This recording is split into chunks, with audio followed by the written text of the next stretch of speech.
Thank you so much. Well, as we were talking, I was just trying to remember some little experience I had too while I was in body now, government college Ibadan. And I recall that, at that time, you just see a lot of students enjoy, nobody wants to know if you're a Christian or a Muslim. And I think you mentioned such too, that no ethnicity differences at that point, and no religious, differences at that point. In fact, the pressure call when Muslims were fasting, some of the Christian brothers will try as much as possible to turn to Muslim because they want to eat good food, during that time. Just to spice up many, many funny experiences. But let's get back to the conversation, Dr. Lola.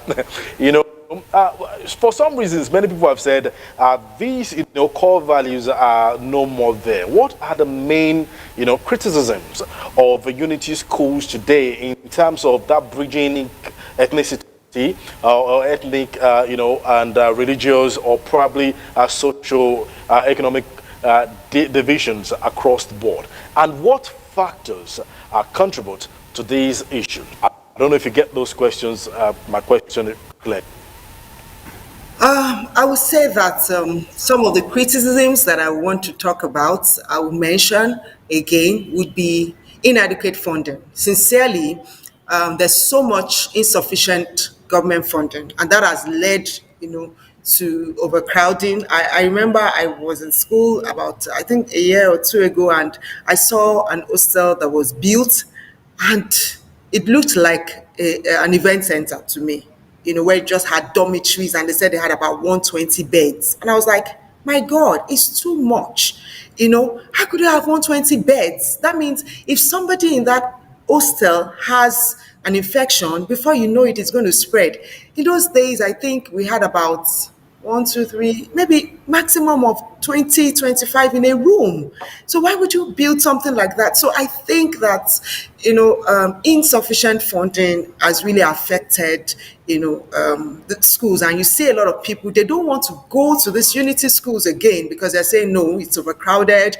They don't have enough facilities and amenities. They have inadequate learning materials. And sincerely, you go to the labs, you don't see any equipment, you don't see any apparatus. These students have to read it in their books, and when they even stumble on it, they are wondering, is this a stethoscope? What, because all they do is see it in the books. So inadequate funding, I think, is one of the things that are really, really affecting, the unity schools nowadays, and that's it's in short, it has become a level of criticism that even people that finish from those schools don't want to take their students, their own children there, because there's inadequate learning materials. A lot. It's so much.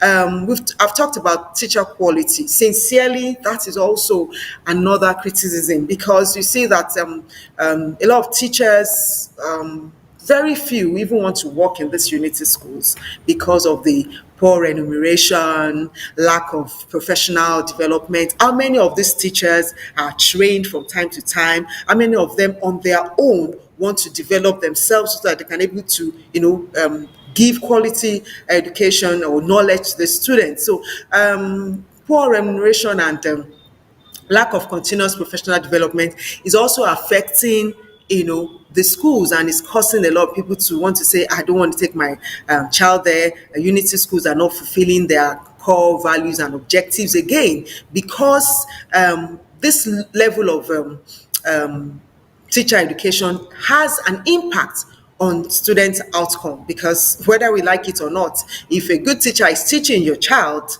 whether you like it or not, you're going to see it in that child. But if otherwise, you're also going to see it. And then I also want to say that another criticism would be what I call bureaucracy. There's a lot of bureaucratic inefficiencies and corruption and inconsistent policies. In those days when you want to get to school, there's quota. They don't mind whose father you are or whose mother, or who is your mother. They're concerned about you entering on merit. But nowadays you see a lot of, inconsistency and inconsistent policy affecting all of this. So I want to say that declining education, academic standards, reduced funding is making, the unity schools less attractive to a lot of people, and is